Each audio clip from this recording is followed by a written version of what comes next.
شروع اللہ کا نام لے کر جو بڑا مہربان نہایت رحم والا ہے۔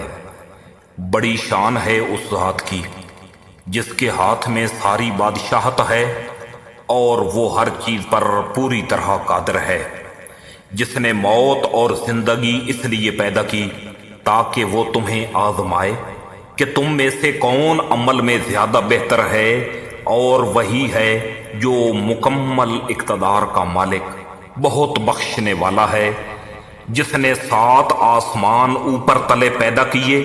تم خدائے رحمان کی تخلیق میں کوئی فرق نہیں پاؤ گے۔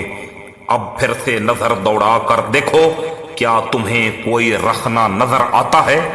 پھر بار بار نظر دوڑاؤ، نتیجہ یہی ہوگا کہ نظر تھک ہار کر تمہارے پاس نامراد لوٹ آئے گی۔ اور ہم نے قریب والے آسمان کو روشن چراغوں سے سجا رکھا ہے اور ان کو شیطانوں پر پتھر برسانے کا ذریعہ بھی بنایا ہے، اور ان کے لیے دہکتی آگ کا عذاب تیار کر رکھا ہے۔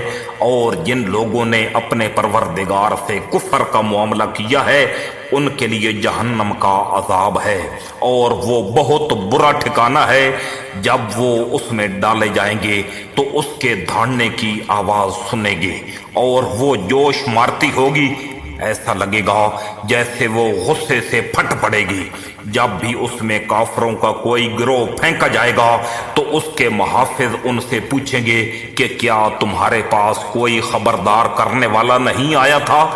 وہ کہیں گے کہ ہاں، بے شک ہمارے پاس خبردار کرنے والا آیا تھا، مگر ہم نے اسے جھٹلا دیا اور کہا کہ اللہ نے کچھ نازل نہیں کیا، تمہاری حقیقت اس کے سوا کچھ نہیں کہ تم بڑی بھاری گمراہی میں پڑے ہوئے ہو۔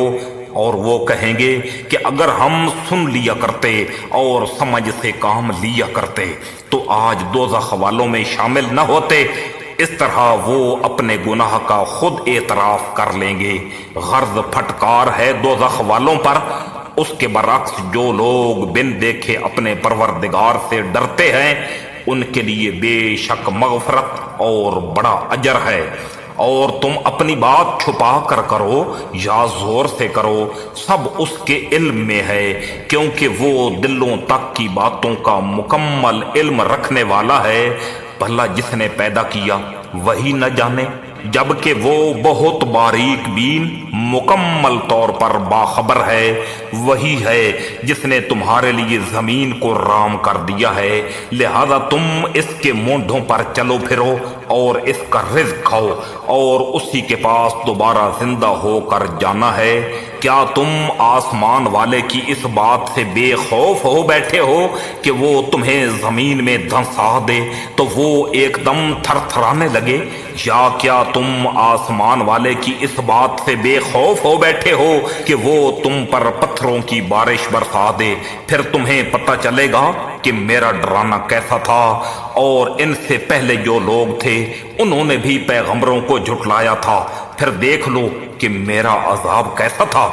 اور کیا انہوں نے پرندوں کو اپنے اوپر نظر اٹھا کر نہیں دیکھا کہ وہ پروں کو پھیلائے ہوئے ہوتے ہیں اور سمیٹ بھی لیتے ہیں؟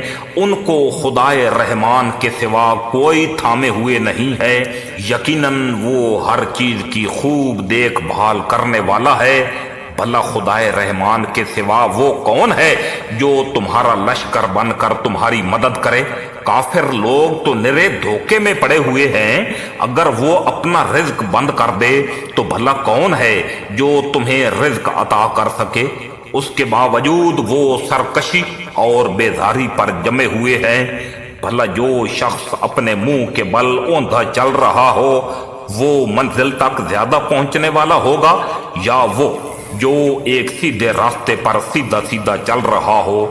کہہ دو کہ وہی ہے جس نے تمہیں پیدا کیا اور تمہارے لیے کان اور آنکھیں اور دل بنائے، مگر تم لوگ شکر بہت کم ہی ادا کرتے ہو۔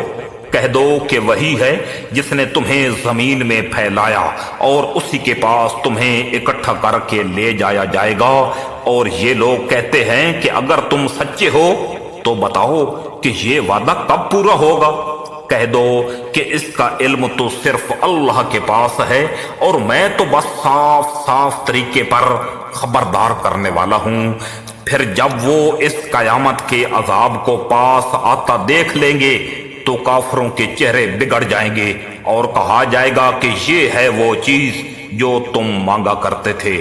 اے پیغمبر صلی اللہ علیہ وآلہ وسلم، ان سے کہو کہ ذرا یہ بتاؤ کہ چاہے اللہ مجھے اور میرے ساتھیوں کو ہلاک کر دے یا ہم پر رحم فرما دے، دونوں صورتوں میں کافروں کو دردناک عذاب سے کون بچائے گا؟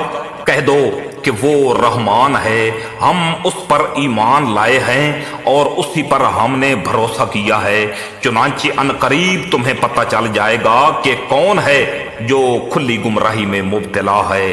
کہہ دو کہ ذرا یہ بتلاؤ کہ اگر کسی صبح تمہارا پانی نیچے کو اتر کر غائب ہو جائے تو کون ہے جو تمہیں چشمے سے ابلتا ہوا پانی لا کر دے دے؟